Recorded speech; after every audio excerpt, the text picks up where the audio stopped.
ในระหว่างวันที่ 16-17 มิถุนายน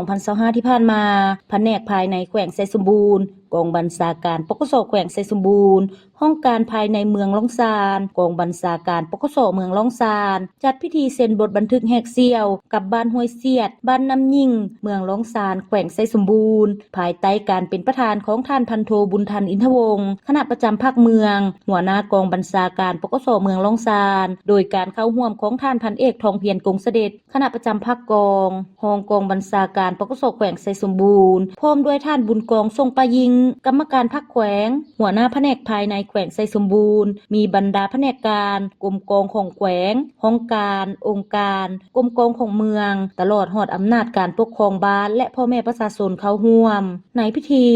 ยังได้รับฟังการรายงานย่อจากอำนาจการปกครองบ้านห้วยเสียดและบ้านน้ำยิงเกี่ยวกับสภาพจุดพิเศษรวมที่พ้นเด่นของบ้านจากนั้นคณะรับผิดชอบที่มาจากแผนกการกรมกองของแขวงได้ขึ้นผ่านมติตกลงของคณะบริหารงานภาคแขวงไซสมบูรณ์ฉบับเลขที่ 0003 ทับคพสบลงวันที่ 10 มังกร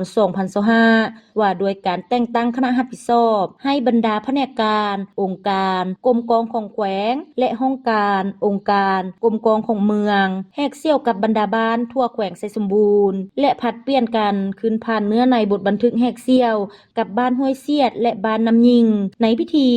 ยังได้พร้อมกันเซ็นบทบันทึกแหกเซี่ยวและขึ้นจับมือแข่งขันกันเกี่ยวกับพิธีดังกล่าวจากนั้นในพิธีคณะประธานยังได้มอบใบยั่งยืนให้บ้านห้วยเสียดและบ้านน้ำยิงเป็นบ้านสามสร้างและใบยั่งยืนเป็นบ้านหนักแน่นเข้มแข็งประจำปี 2024ทางนี้ก็เพื่อเป็นการสืบต่อจัดตั้งปฏิบัติแผนยุทธศาสตร์การหันเอาบรรดาแผนกการกรมกองของแขวงเมืองลงก่อสร้างรากฐานการเมืองพัฒนาชนบทและแก้ไขความทุกข์ยากให้ประชาชน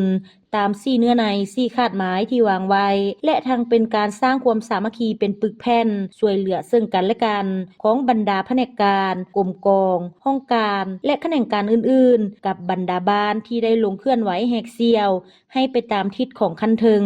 ตอนท้ายของพิธีคณะประธานยังได้โอลมต่อพิธีดังกล่าวก่อนอื่นท่านได้แสดงความย่องโยสมเสยต่อกับคณะรับผิดชอบและอำนาจการปกครองบ้านพร้อมทั้งยกให้เห็นความหมายความสำคัญในการสร้างบทบันทึกร่วมและจับมือแหกเซี่ยวกันในครั้งนี้พร้อมทั้งเน้นหนักให้แผนกการกรมกองของแขวงและอำนาจการปกครองบ้านโดยเฉพาะการนำเอาแนวทางนโยบายมติคำสั่งต่างๆของภาครัฐแนวทางป้องกันชาติป้องกันความสงบลงโฆษณาเผยแพร่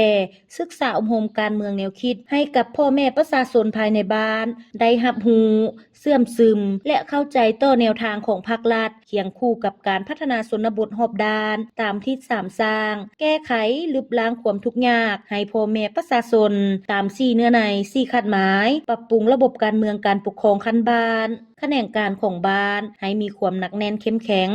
สร้างหน่วยพักบ้านเป็นหน่วยพักปลอดใสเข้มแข็งหนักแน่นสร้างความสามัคคีเป็นปึกแผ่นช่วยเหลือซึ่งกันและกันร่วมกันสกัดกันแก้ไขบรรดาน่อแหนงก่อความบ่สงบภายในบ้านเมืองก็คือแขวงไซสมบูรณ์ให้หมดไป